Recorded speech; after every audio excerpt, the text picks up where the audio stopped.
1, 2, 3, 4, 5, 6. You hold this. Awesome. Hello.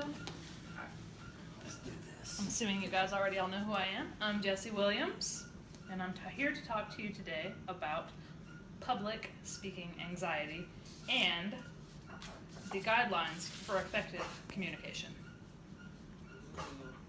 This is me when I public speak. Nervous. All right.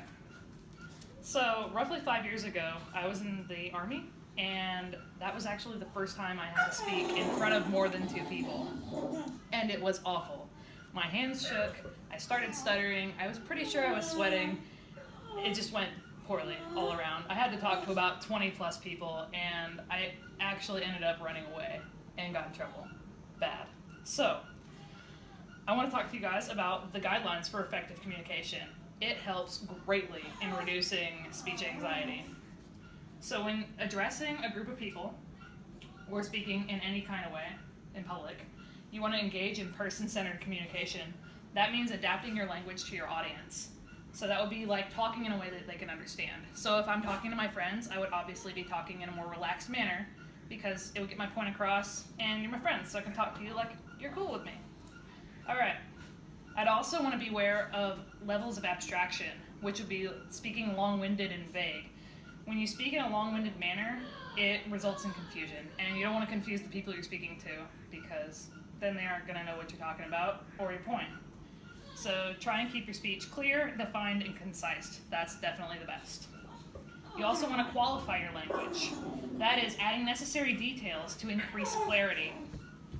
When I increase clarity in what I'm speaking about, it helps me to avoid static evaluation. Static evaluation is the act of suggesting something is unchanging when it's not absolute. Jessie was scared. That's static. I would want to say Jessie was scared because she was speaking to a group. I therefore made it clear in why I'm scared, so you know that that could change in the future. The last one would be to own your feelings and thoughts. Being confident helps you when you're speaking to a group, or speaking in general. Interpretation of your communication guides responses. So I would come to my speech being confident in what I'm trying to get across. You would want to stop using you language and start using I language. So instead of saying, you make me feel nervous, I would want to say, I feel nervous because public speaking makes me anxious.